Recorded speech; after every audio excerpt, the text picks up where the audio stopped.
In this episode of American Greed, Lee Farkas is a fast talker and master manipulator. Lee was like a cult leader. He had the charisma of a Gatsby. He invents fake loans to make his fortune and funnels millions to support a fast and fabulous lifestyle. Lee Farkas turned into a very big fish in a very small pond. He had a jet, houses, expensive cars. And he levels anyone who dares to question him. Being Farkas, it was the worst kind of domestic dysfunction. Farkas's $3.5 billion scam leaves thousands jobless and many fighting foreclosure.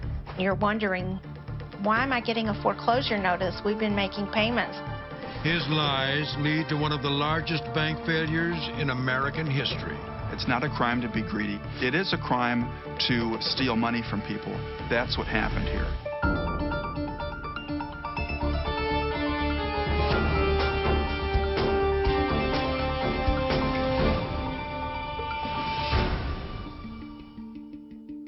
On June 24, 2010, 57-year-old Lee Bentley Farkas makes bond and walks out of a Florida jail. The once high-flying mortgage mogul is charged with engineering a series of massive frauds that have bankrupted his own company. For more than a decade, Farkas peddled fake mortgages and looted his company for tens of millions of dollars, leaving thousands of innocent homeowners to live mortgage nightmares. Jason Moore worked with Lee Farkas for 7 years. He always said, we have to make as much money as possible right now, because this will not last forever. Houses aren't selling, credit is scarce, and risky home loans have led to a mounting list of bankrupt mortgage companies. Reporter Nick Timmeros has covered Farkas's story for the Wall Street Journal.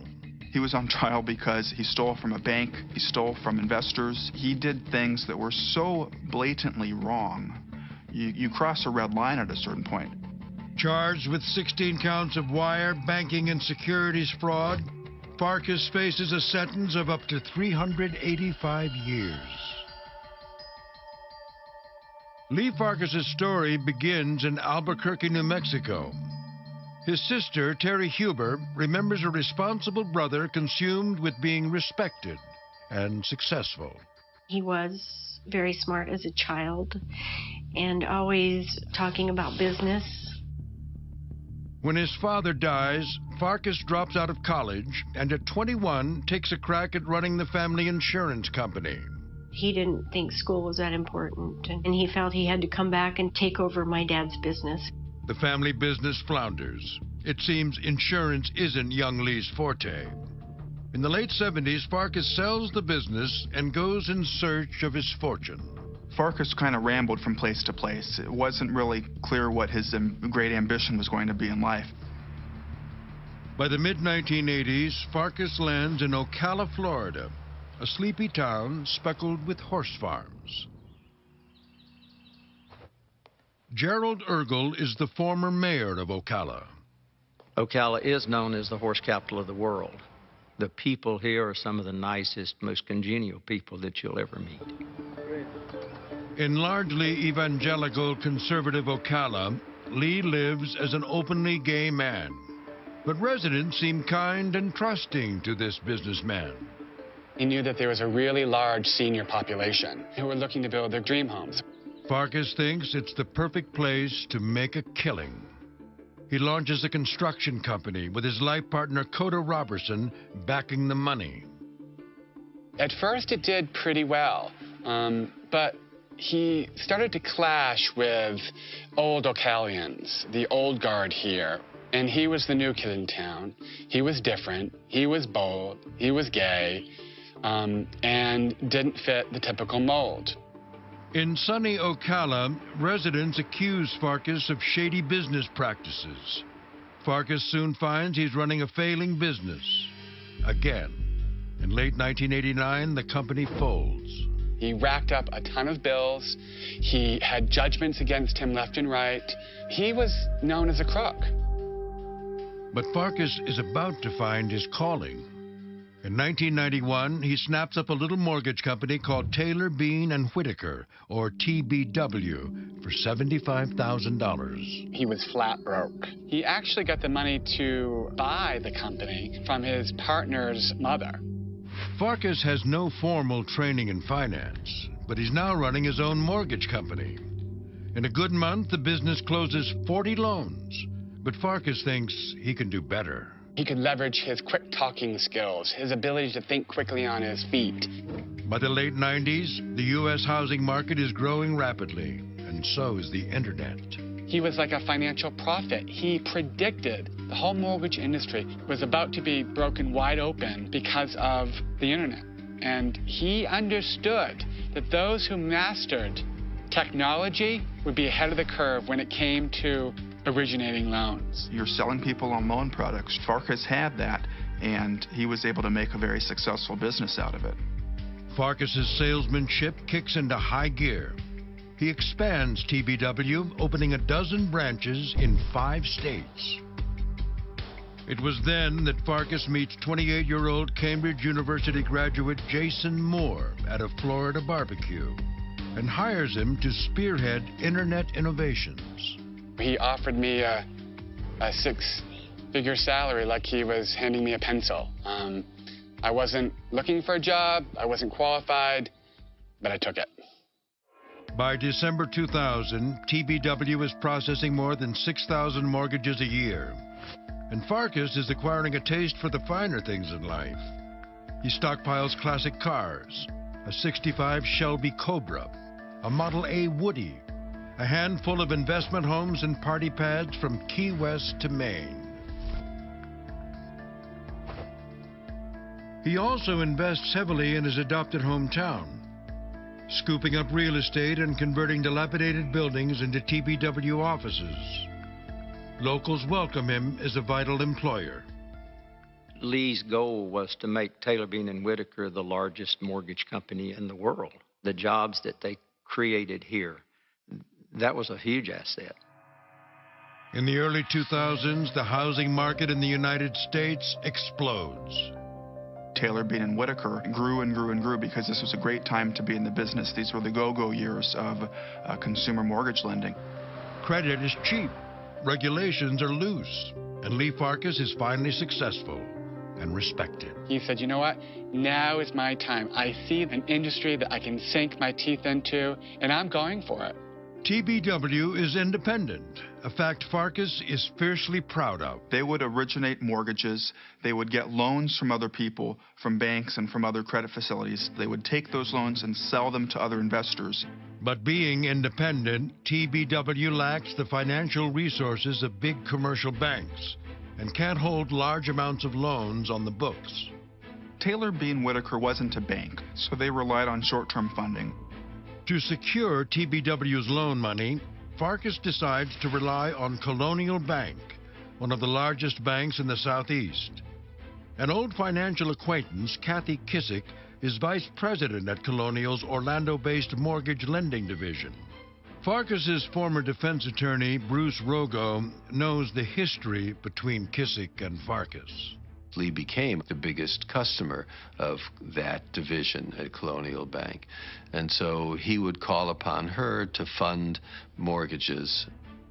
Farkas has dealt with Kathy Kissick long enough to know she's easy to control.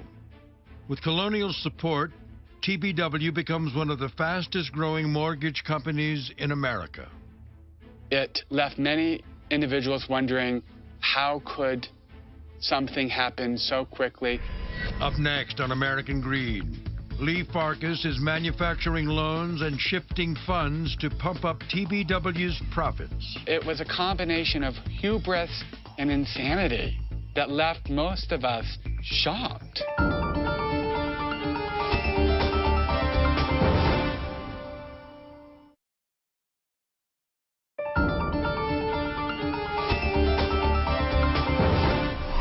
By 2002, Lee Farkas's charm and the team of talented executives he surrounds himself with have allowed him to grow Taylor, Bean & Whitaker into a mortgage industry force. Farkas wants to crush his competition, and now he's on his way. He had the forethought to go to mom-and-pop institutions across the country and give them the ability to get online approvals instantly in a matter of seconds. It was something that no other mortgage lender was doing. They made Lee an instant banking rock star. Farkas sells technology tools to smaller banks, and they bring their business to TBW. He has also impressed Fannie Mae, the government-backed agency that issues almost half of all mortgage-backed securities. They like his online platform and become TBW's biggest client. How could this maverick transform a company that was based in a small town in the sleepy South to such a level? It was unparalleled in the mortgage industry. But behind the scenes, Farkas has big problems brewing. As an independent mortgage company, TBW still needs short-term funds. Colonial Bank supplies that money. And 2 of TBW's accounts at Colonial Bank are overdrawn. The deficit is $10 million at first, then quickly jumps to $100 million. While Farkas is aware of the overdraft, only a few of his top executives are clued in. Ray Bowman is one of those few. He quietly starts poring through bank records. What Bowman discovers is shocking. The company isn't charging high enough fees on the mortgage loans they're making. And TBW is running in the red on everything from operating expenses to payroll. The entire operation, really from the beginning, was smoke and mirrors. Because Lee controlled virtually every aspect of the company, none of us individually fully understood what was going on until it was too late. But Bowman is loyal. He caves in to the pressure from Farkas, and his secrets stay in-house. Lee simply said, "You're not going to do anything. I refuse to fix the situation, and you're not going to do anything." Ray was defeated. He, in the end, felt powerless to act. If word gets out, Farkas's business could go under, or worse, he could go to jail. But he has a backup plan. Longtime business associate Kathy Kissick. Farkas tells Kissick he needs a favor. Kissick is willing to help. After all, TBW is her biggest client. She agrees to temporarily cover the shortfall until the missing money is replaced. The banks do overdraft reports that Kathy Kissick would move money from different accounts to cover up the overdrafts. Kissick and Farkas call the cover-up operation sweeping. At the end of each day, Kissick and her underling in Orlando sweep money from TBW's profitable accounts into TBW's master account. Bank records get processed overnight. In the morning, Colonial executives see a rosy picture of TBW's balances. Nobody outside Farkas's chosen circle knows that TBW is overdrawn by more than $100 million. I think Kathy Kissick had confidence in Lee and believed that Lee could make all of this work. And that's why she continued working with him and helping him and supporting him. For now, the cover-up works, and no one is asking any questions. Farkas doesn't seem worried in the least that he'll be caught. Tampa Bay Times business columnist Robert Trigot isn't surprised by Farkas's demeanor. There is a naivete that, gee, if I did something wrong, I'll get my hand slapped and we will just carry on. He's spending weekends in the sunshine, hobnobbing in style, and hiring eager workers for new TBW positions. People were just absolutely almost standing in line to go to work at Taylor, Bean & Whitaker. Part of the pull of Lee Farkas is the incredible charm and genuine emotion that he exuded. I mean, he had the charisma of a Gatsby. But for all his good guy popularity, Farkas is also gaining a reputation as a bullying hothead. He had a habit of publicly bawling out colleagues, and he once screamed at his chief operating officer on a conference call, "What are you, stupid?" He once fired his sister by email. He rehired her back a short time later. Those of us on the inside came to refer to those events as being Farkist.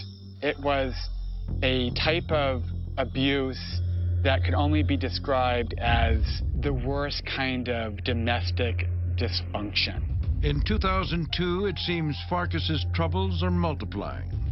As the sweeping scheme with Colonial expands, he lands in hot water with Fannie Mae, his crown jewel client.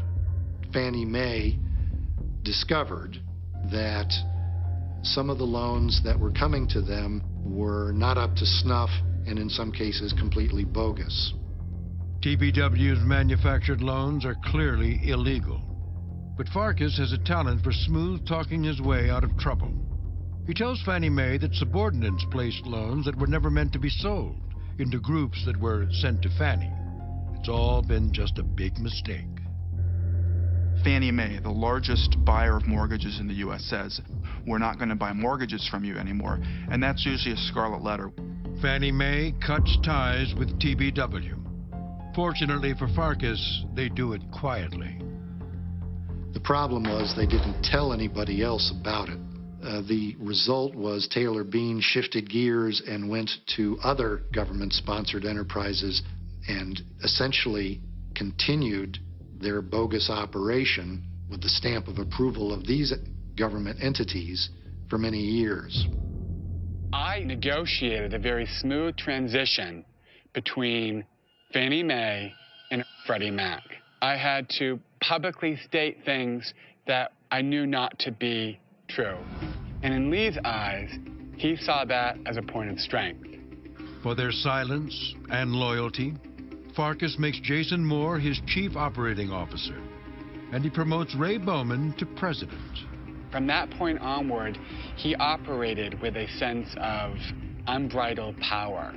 Meanwhile, TBW is hemorrhaging money.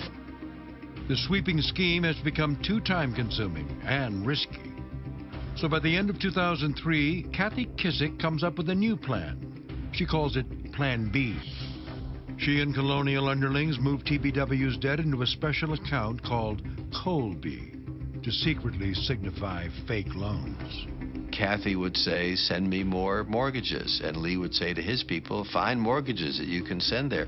There was not a borrower, there was not a property attached to a loan, but TBW needed to create a fake loan so that Colonial Bank would give us money so that we could then fund real loans coming in the door. Laundering TBW's fake mortgage loans through Colonial is a temporary fix. But until Farkas can come up with $100 million, the cover-up becomes a continuous, vicious cycle. In emails to Kathy Kissick, Farkas assures her someday they'll be laughing about the situation on a beach. Kissick's half-joking response, I hope it's not from prison. In 2005, Farkas moves most of the sweeping and Plan B loans over to Colonial's Assignment of Trade, or AOT accounts, where they're bundled into pools. These bundled pools of loans give Farkas the perfect cover to shift TBW's fake loan production into overdrive. He would go back to loans he had originated 10 years prior, change a few of the details. It surprised him how easy it was. And when he discovered that the trail couldn't easily be traced, he just kept going back year after year after year and selling them to multiple investors. Up next, Lee Farkas hatches a new scheme to swindle billions more from some of the richest banks in the world. He was robbing a bank by using a pencil. It plays to the arrogance of Lee Farkas. I mean, clearly this was a smart guy.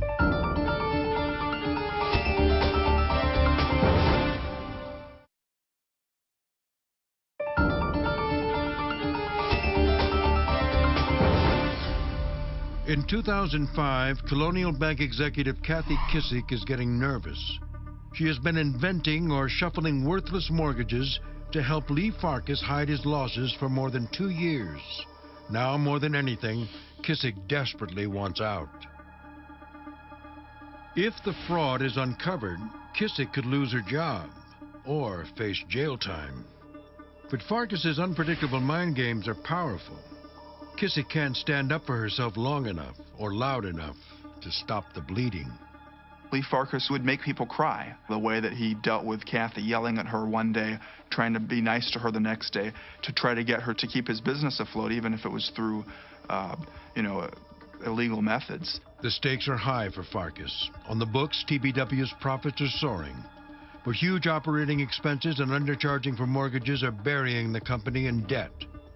It seems Farkas, the brilliant mortgage visionary, hasn't paid attention to dollars and cents details. Ever. I don't think Lee Farkas should be penalized for bad business decisions. I think he should be penalized for blatant fraud. Farkas hasn't paid Kissick off to cover for his schemes. He's made her a psychological hostage. She was scared. She was just plain frightened of what had occurred. Meanwhile, Lee Farkas presents his company as a paradigm of ethical virtue. As attorney Paul Singerman explains, posters and hotline numbers demand employees to report mortgage fraud. My favorite is the Forrest Gump knockoff. All the while, the biggest perpetrator of that fraud was Mr. Farkas. TBW's overdrafts at Colonial keep deepening by the day. Farkas owes more than $500 million. With Kissick keeping quiet, Farkas still has Colonial as his major cash cow. But he needs more money, and he needs it fast. Lee hatched this idea to approach big-time investors. They would give TBW $500 million if TBW would securitize that $500 million with its own collateral. So in January 2005, Farkas creates a new business, Ocala Funding, LLC. Ocala Funding has no employees. It's wholly owned by Taylor Bean, and it's a short-term credit facility. It's asset-backed commercial paper. Companies use commercial paper to raise money. Based on the value of a company's collateral or assets, investors will loan money. Big-name banks, including Deutsche Bank and BNP Paribas, put in close to $2 billion to Ocala Funding. Colonial executives think they have more than $500 million in loans. That loan collateral was pure fiction. It didn't exist. Ocala Funding was Lee's and TBW's personal piggy bank. It was a scheme of epic proportions. Farkas says the investor money will allow TBW to offer more home loans to everyday people. Some of TBW's home loans are authentic, but more are fabricated with made-up addresses, altered dates, or dollar amounts. Most of them are worthless, but hard to track. Ocala Funding should have had $1,750,000 or more in mortgages, and it had almost none. By 2006, Jason Moore resigns from his position as Chief Operating Officer, but stays at TBW in a less prominent role as a not-for-profit consultant outside the circle of secrets. It just became so apparent that he had become someone that I could not rescue, that I really chose to save myself. Next on American Greed, TBW is tanking fast, but Lee Farkas has one more play, this time cheating to cash in on bank bailouts. Regulators and investigators begin to say, well, wait a minute, what's happening here? Are these really your loans? Where is this funding coming from?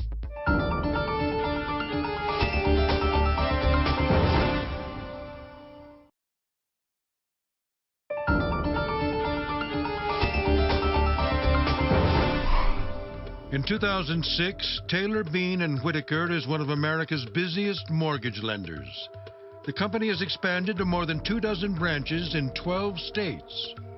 Chairman Lee Farkas has plans to expand globally, but the bulk of TBW's home loans are valueless. That doesn't stop Farkas from siphoning millions from his own company. He essentially would run all of his personal expenses through the company. He simply used that money to fund whatever he wanted.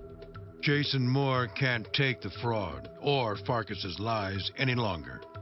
In January of 2007, Moore resigns and walks away with nothing from TBW. I could no longer turn a blind eye. I knew that if I didn't leave, it would consume me.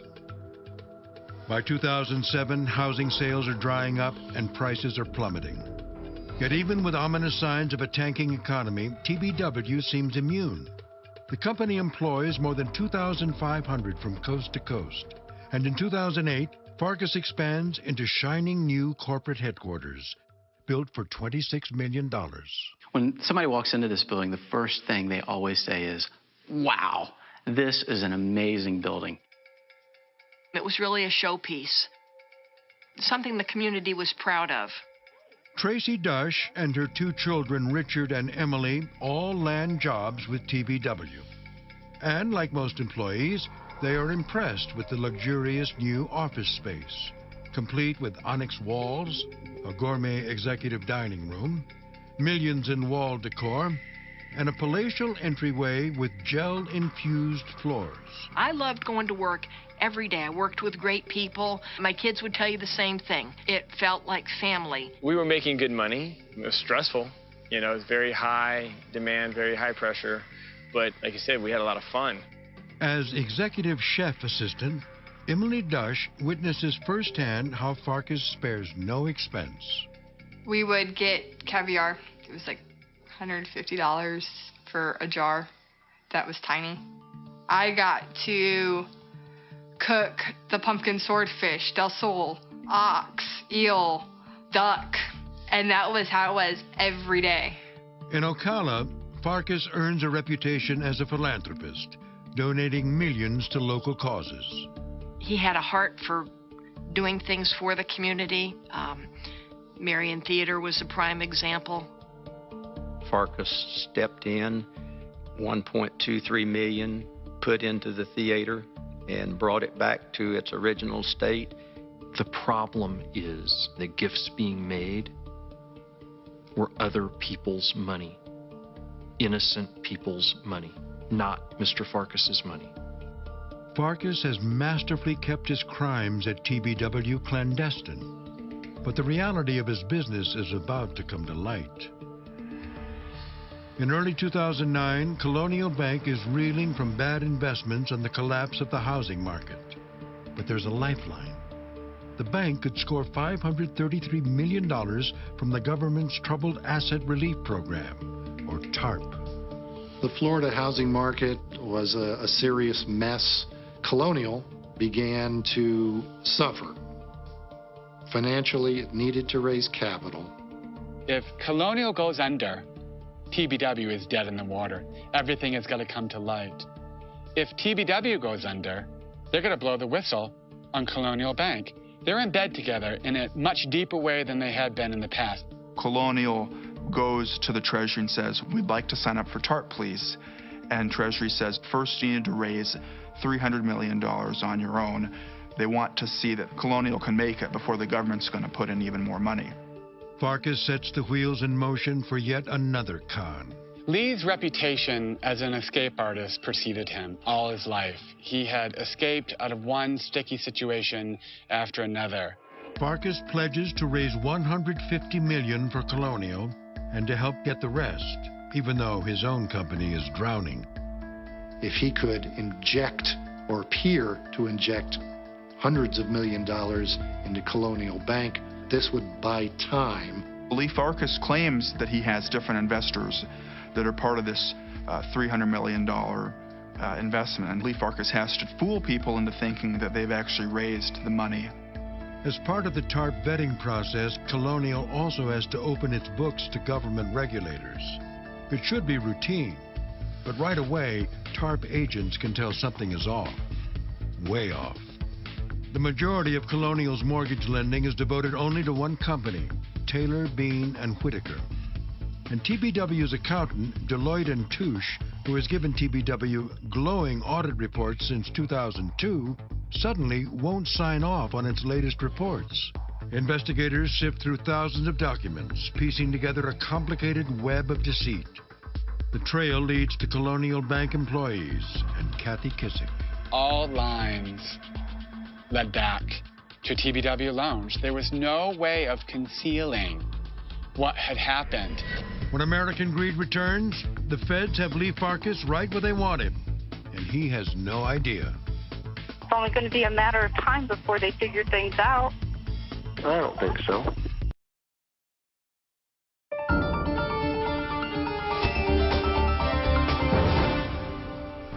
In 2009, TARP investigators are planning their next move.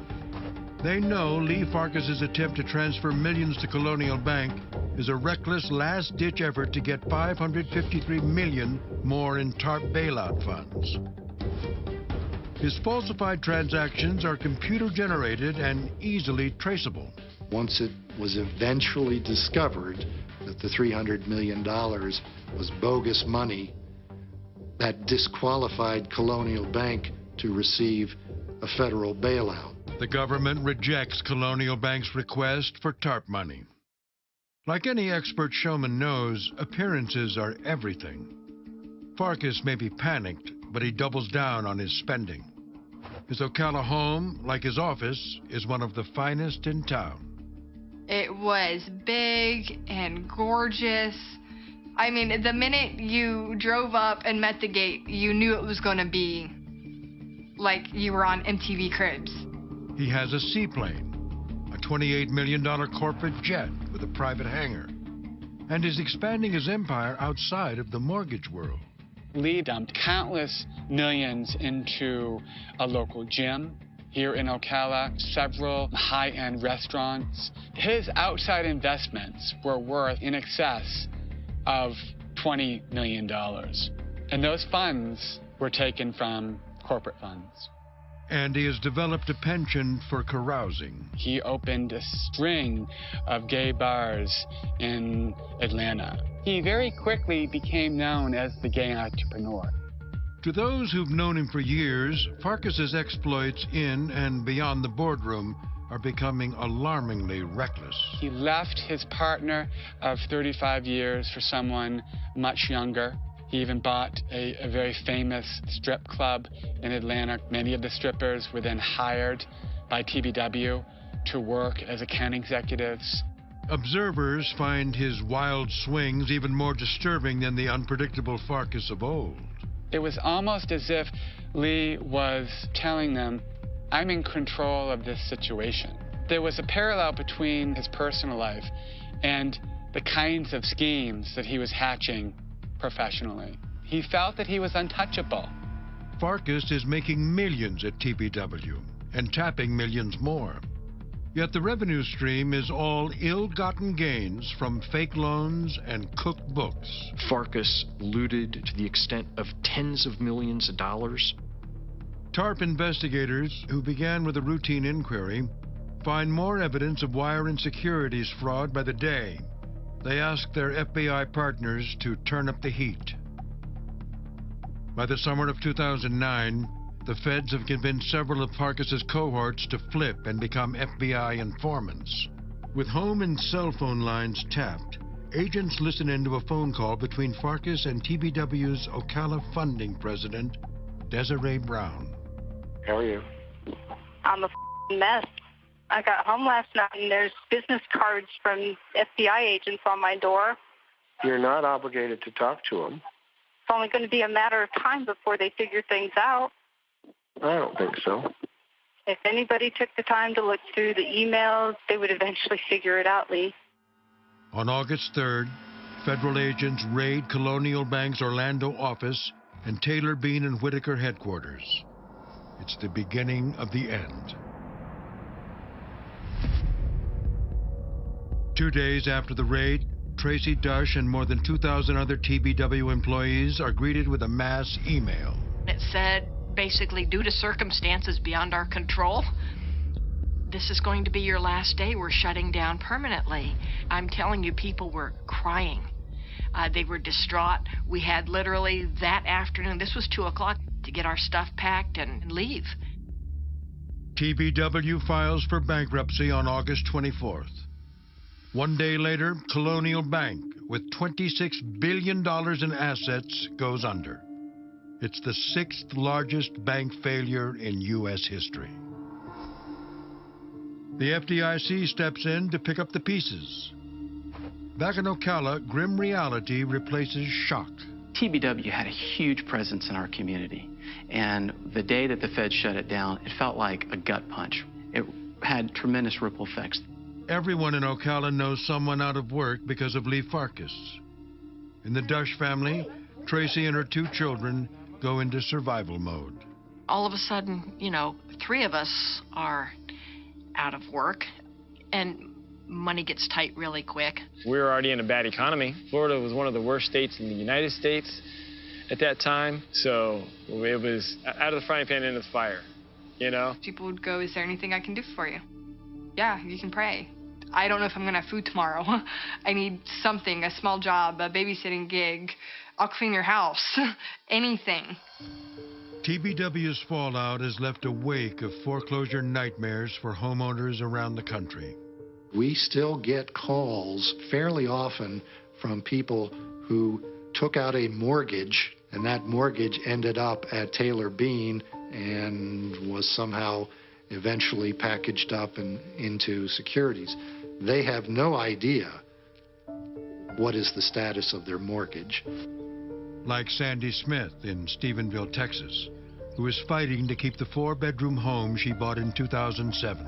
We found out later that Taylor Bean and Whitaker didn't really own our mortgage like we were told they did. For months, Smith promptly mailed her mortgage payment to TBW. Now, she doesn't know where her money went. All of a sudden, you get a foreclosure notice, and you're wondering, why am I getting a foreclosure notice? We've been making payments. Smith can't get a straight answer on who cashed her mortgage checks. She knows that her mortgage note was packaged into securities, then sold to multiple banks. And she is not alone. TBW did the same thing to more than 500,000 other homeowners. As these loans are being sold to different entities, homeowners are getting letters from multiple institutions saying, "This is my loan. No, this is my loan. No, it's my loan." How can all of these people want my money all at the same time? For Smith, who has fought 4 foreclosures and even potential eviction from her home, Farkas's downfall means little. She wants the laws to change. You're not supposed to lose your house, and you've done everything that you're supposed to do. Who's going to enforce those laws? Do we see the justice system as working? No, absolutely not. Up next, prosecutors get ready to hammer TBW's chairman as Lee Farkas comes face to face with his victims in court. There were an awful lot of people who were so angry. They had had a good job, and now it just went up in smoke. A lot of people would still like to nail his hide to the wall.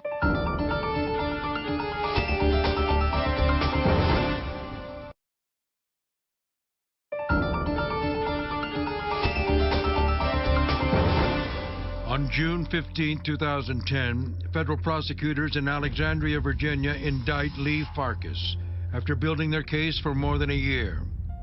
He's charged with 16 counts of conspiracy to commit bank fraud, wire fraud, and securities fraud. Ocala's once favorite son is led away in handcuffs. He was ready to fight his battle. So that just made him stronger, actually. He was ready to fight for what he thought was right. Farkas's trial begins in April 2011. One by one, 6 co-conspirators who have cut deals for reduced sentences testify against Farkas. And prosecutors present millions of doctored loan documents as evidence. Despite all the layers of financial complexity, the trial lasts less than 3 weeks. Taylor, Bean, and Whitaker was Lee Farkas, and when Taylor, Bean, and Whitaker fell, then Lee Farkas was going to fall. On April 19, 2011, Farkas is found guilty of 14 counts of fraud. 6 co-conspirators are also found guilty. Their prison sentences range from 8 years to 3 months. Kathy Kissick gets 8 years for her role. Ray Bowman, who kept quiet after uncovering TBW's massive debt, gets 5 years. Jason Moore, who was never investigated for any wrongdoing, follows the trials closely. My friends and former colleagues who are now in jail, and those of us who managed to escape, we are left feeling a profound sense of shame, but also betrayal. Prosecutors seek the maximum sentence against Lee Farkas. I think there's a tip-off when the prosecutors are seeking a 385-year sentence against Lee Farkas, and his attorneys were thinking more like 15 years. But on June 30th, 2011, the judge hands down a sentence of 30 years. For Terry Huber, Farkas' sister, justice has not been served. I see people on the news every day that have killed people, that have raped people, that have done horrible things, and they go to prison for 10 years. That was a life sentence for him. The judge also orders that Farkas personally forfeit $38.5 million. In lieu of cash, prosecutors seize all of his assets, including his houses and vintage car collection. The number pales in comparison to the staggering amount that investors and homeowners have lost through years of Farkas' fake loan scams. When you add up all of TBW's thefts, Lee and TBW cheated investors out of about $3 billion in total. Back at his Miami law firm, Paul Singerman has already started proceedings against Deloitte & Touche, TBW's old accountant, who stamped healthy audit reports for years, hitting the firm with a $7.6 billion lawsuit for negligence.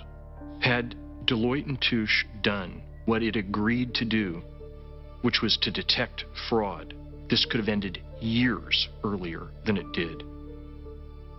In a statement to American Greed, Deloitte & Touche responds that the lawsuit defies common sense and maintains that these claims are utterly without merit. The Dush family and thousands of former TBW employees are recovering, but they know too many are still suffering. They were real people attached to those account numbers. And what was done affected real families. It really can happen to anybody, anywhere. TBW's palatial world headquarters stands vacant. Lee Farkas sits in a jail cell at Butner Federal Penitentiary in North Carolina. Farkas is scheduled for release in 2041. He will be 88 years old. Lee always taught me, don't be too greedy. Don't be afraid to pay people. He perhaps used our own greed to sign on for this ride. His greed, it translated into power.